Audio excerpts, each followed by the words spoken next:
Hello everyone, this video is covering chapter 7 of our promo textbook, where we start talking about international marketing and some of the unique things that come into play when we start talking about advertising across countries, and how that's all impacted. So we'll talk a little bit about audience research, how it kind of helps, how different agencies can help kind of address some of those cultural barriers that maybe come into play, how integrated marketing communication maybe differs a little bit on that international level, those agencies, so the specific kinds of agencies that if you're going to do international advertising, international marketing, that will help you through the process. And then some of the disadvantages and advantage of that globalized mentality, that globalized brand in business and in advertising. So starting off, we have this idea that, there's definitely different tastes, different ideas as far as the different cultures of the world that we live in now.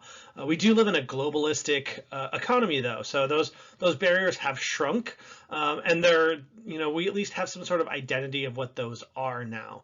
Maybe we talk 100 years ago, the idea of even trying to do some sort of global campaign just didn't work because we didn't know how our product would fit into necessarily into another culture.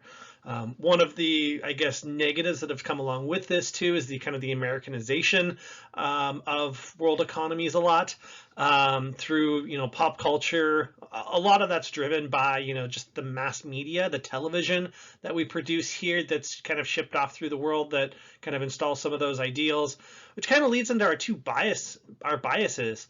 This ethnocentrism and the self-reference criterion. This idea that we tend to look at things our way, from our own personal culture, and then we make decisions based off our own personal values. So we have to understand that those going into any sort of marketing that we make, that we're not trying to do it for people that are ourselves, but for a different culture. We talk about things doing customer profiles. Like if you're doing an international marketing, you definitely want to do customer profiles for the people you might be trying to hit.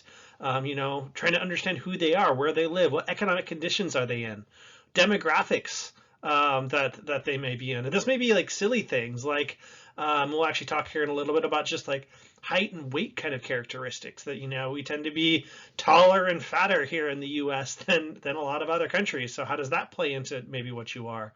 Values of that culture that you might be in there, and customs and rituals, how everything fits together, and just what people prefer. Things like styles come into this. So there's definitely things to take into account. It's all driven by maybe this, right? One of the biggest difference we see across the world is this economic wealth, pure money. We look at Luxembourg here, at 70,000, kind of average GDP there, US, 40, 42, 43. Compare that to, China, under 10, India, in that 2, 3, 4, 5. That world average is right there about 10. So just the access to things that we have here, we tend to definitely operate within those biases. So we need to look at this. Like this is a driving force. We can't, even though they may want certain products in other countries, we may have to present them differently. We may have to mess with the 4 Ps, right? So the product, we may have to give them a different version of the product, or the price at a different price. Place, where are they going to be operating it? They may not have the Amazon to get their product. They may need to be in stores. And promo, where we're at here with advertising, how are we going to market to them? That's going to be different as well. Things like the China here. I just kind of want to read this case example because it's talking about the Toyota has their Land Cruiser. They launched it.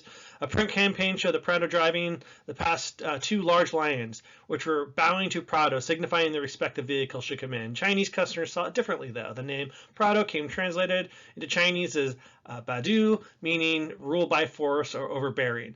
So, right, that's we didn't think about how the name might affect in a different culture. You see this all the time. Go Google, bad translations. You'll see tons and tons of this that are out there. Some really funny ones as well. But just understanding customs and cultures as well. There was, trying to remember who it was, and this might be just urban legend, but I think it was the MGM Grand in Las Vegas. that their entrance was actually, you walked in and it was walking in through the mouth of a lion. Like that's how they designed their entrance. You'd walk into their casino. And I think it was Chinese culture. Sorry, I apologize to anyone if I'm messing this up, but that was a sign of bad luck.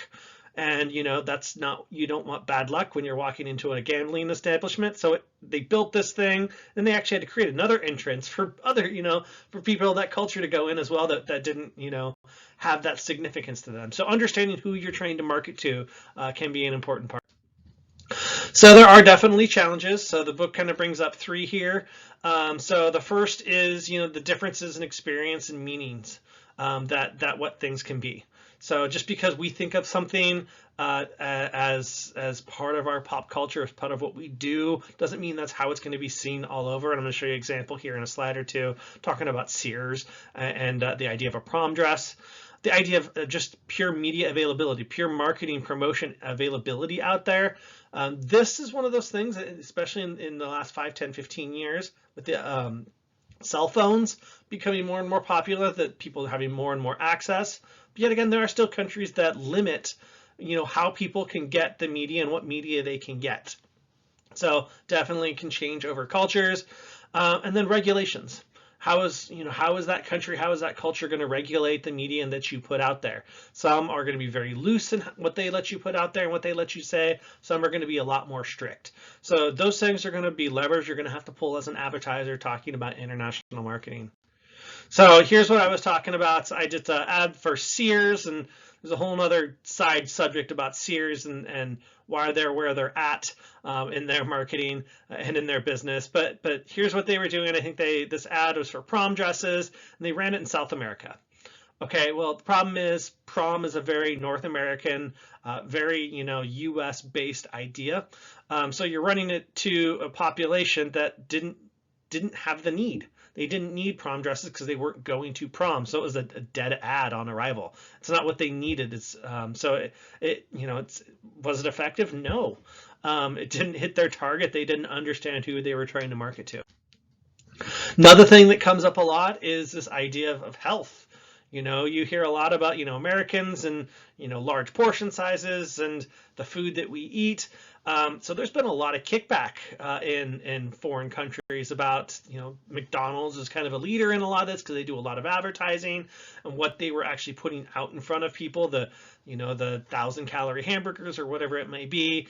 So there is a lot of regulation that goes into this. In this little kind of case study they talk about in the UK, you couldn't advertise high fat, high foods, or high fat, high calorie salt foods to children under 16. Well, that's kind of the basis of all McDonald's advertising here in the US. So if you're trying to get your product out in the UK here, you're going to have a different way of doing it. Or once again, change your product, change the product you're advertising to those populations. So if you're going to do international marketing, there's a couple things to kind of to might help you out. And most of it is trying not to do it yourself. So, maybe in the case of Sears, maybe that's something they're like, oh, this is a great idea, and they didn't look farther than what it needed to be. There's, things like global agencies, global ad agencies out there, international affiliates. So global ad agency is a company that kind of specializes in doing campaigns that work on a global scale that are very universal across lots of different cultures and across lots of different barriers. You may have an international affiliate. So a lot of big companies may have that. So we do advertising here in the US, and they may do advertising, say, in China or in France, and that we work together because we know those local economies. So I need a job, I want to put it over there, I work with them, we work side by side on this, we have an extended relationship. But there's also this idea of local agencies. So I think I may have mentioned I work for Weyerhaeuser, and we actually did some advertising up in Canada. Canada culture not too terribly different. We actually did contact kind of a Canadian local agency for some one-off work. We didn't have someone, that affiliate that we worked with a lot, but we wanted someone that maybe understood the references better than we did, so we could worked with them on some projects. So there's lots of advantages. I mean, first off, just the idea of cultural knowledge comes a lot with it, but things like political knowledge, You know, things like proximity to the people. As part of what we did in Canada, we actually did some customer survey, some questionnaire researches. Much easier for them to literally, you know, drive 20 miles down the road than it was for us to fly somewhere and go do it. So there's a lot of economies of scale that go along with working with agencies that may be in those areas. So once again, three kind of here, global agencies, they're working with they're people that are designed to do those large global campaigns, and they're going to deliver products that are going to be, or they're going to deliver ads or marketing that's going to be universal for the most part.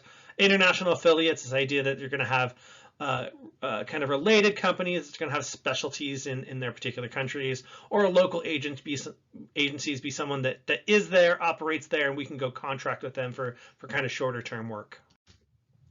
So when we, you know, I've kind of already mentioned this, like this global idea of global campaign, the standardized message, because there are certain things, like if you're going to create an ad, and we're not talking about the Sears one here, which is a very specific kind of thing for a product that wasn't, you know, part of that culture, but there are certain things that are universal. You know, we talk about things like love and family and friendship. So you can create ads that are on a global scale. That's not to say that everything has to be so super targeted. And a lot of those kind of global global companies, that's what they do. You know, I want to think of Coke, right?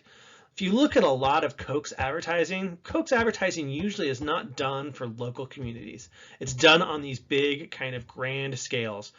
Think of the, you know, what a holiday, like the holidays, Coke's known for the polar bears, right? Not a single word is said in that. It's just kind of some, you know, some sharing, caring. The idea of that ad could run anywhere. So at a global communication, so they can develop that and put it in nearly any country, and it's going to have the same kind of messaging and same kind of resonance to the people that are out there. You also need to know, you know, things, you know, and it's not just kind of like this idea of countries, that age groups matter in all this. If you're trying to advertise to younger people with inside cultures, you're going to have to play that up. Demographics, lifestyle trends. And I kind of already mentioned this Americanization that kind of goes along with it. It has a lot to do with the mass media that we kind of produce in such abundance here in the US. So kind of to wrap this one up, it's a pretty short chapter.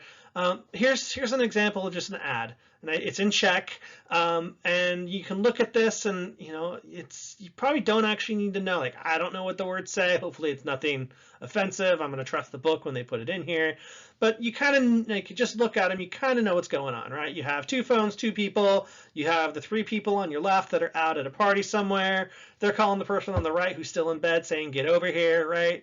That's a message that's going to resonate with a younger culture. So if you're going to do an ad to this, you know, once again, you actually, okay, you do see some words there, but those would be easy to change. That's just, you know, doing some translation. The overall feel of this, though, you know, you could run in a lot of different countries. So this is maybe an idea of maybe something that is global, right? We're talking friendship, we're talking caring, you know, that would work nearly everywhere. So it's just, as we go through advertising, you know, just, you know, we don't talk a lot about international marketing, international advertising in this class, but how we do talk about it applies the same, that we're trying to do a target, that we're trying to figure out who our customer is, and we're trying to deliver a message to them that's most effective. So if we are trying to reach overseas, we need to figure out who that target is and how we're going to reach them. So hopefully that makes sense. If you have any questions, please let me know. Thank you. Bye.